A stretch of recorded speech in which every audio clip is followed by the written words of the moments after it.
Bonjour tout le monde et bienvenue sur votre chaîne cours de physique. Donc, dans cet exercice 3 sur la thermochimie, on va voir une certaine combustion qui se fait dans une bombe, dans une bombe calorimétrique. N'ayez pas peur, c'est juste une bombe calorimétrique dans un petit laboratoire, on fait des expériences. Donc, cette combustion se fait à volume constant. Donc, et on réalise la combustion à T est égal à 25 degrés et à volume constant de 0,017 mol de tétraméthylsilane, TMS, liquide de formule SiCH34 dans une bombe calorimétrique. La valeur en ohms du calorimètre vaut 3623,4 g et la variation de température relevée est de 4,43 degrés Celsius. Donc pour l'instant, on ne va pas parler de cette bombe calorimétrique parce que dans la première question, on nous dit tout simplement d'écrire la réaction de combustion du TMS liquide, sachant qu'elle produit du dioxyde de silicium, SiO solide, en plus de CO de gaz et H2O liquide. Et puis dans la deuxième question, en négligeant la quantité de chaleur absorbée par les produits de la réaction, déterminer la chaleur de combustion QV supposée standard produite par la réaction. Sachez ici qu'on a pas mal de questions, on a 5 questions avec les données, mais pour l'instant, on va faire la première question, après on va commencer par la deuxième question et je vais vous donner les données nécessaires pour répondre à cette deuxième question.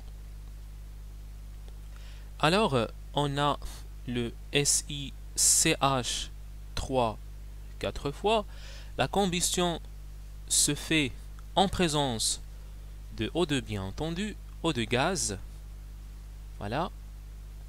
Donc ici on nous aide. Pourquoi on nous aide? Parce qu'il nous dit que elle produit du dioxyde de silicium qui est tout simplement SiO2 solide.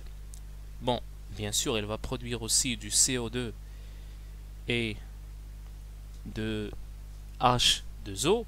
Donc ça il faut le savoir sans qu'ils nous le disent. Ok? Sans le dire, il faut le savoir parce que dès que vous voyez le H et le O, sachez qu'on va avoir de l'eau liquide, de l'eau. Si vous avez le carbone et de l'oxygène, sachez que vous allez avoir du CO2. Alors ici, on va voir du CO2 gaz en plus de H2O liquide. Donc,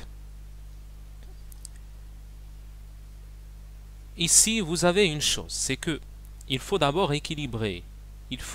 Dans un premier temps, il faut équilibrer tout ce qui est autre que l'oxygène. L'oxygène, c'est en dernier. Pourquoi c'est en dernier? Parce qu'il reste lui seul, parce qu'il est seul ici. Donc, je peux contrôler l'équilibrage comme je veux. C'est pour cette raison qu'on équilibre d'abord l'hydrogène, le carbone et tout ça, et après on passe à l'oxygène en dernier. Ici, j'ai ici 4 carbones. Donc il me faut ici 4 carbones. Alors 4. J'ai ici CH3 4 fois, donc j'ai 12 hydrogènes. Donc il me faut ici 12, donc je multiplie ici par 6 pour me donner 12 hydrogènes. Alors ici, j'ai 2 oxygènes. Donc j'ai tout équilibré sauf l'oxygène, donc l'oxygène en dernier, parce que je peux contrôler l'équilibrage ici, très simple, parce que ici, comme je viens de dire, l'oxygène il est isolé. Donc j'ai ici 2 oxygènes, j'ai ici 8, j'ai ici 6. Donc j'ai 16 oxygènes, ici il me faut 16, donc je multiplie ici par 8 pour me donner 16. Donc ça c'est la réaction de combustion du TMS liquide en toute simplicité. Donc après on va voir la deuxième question.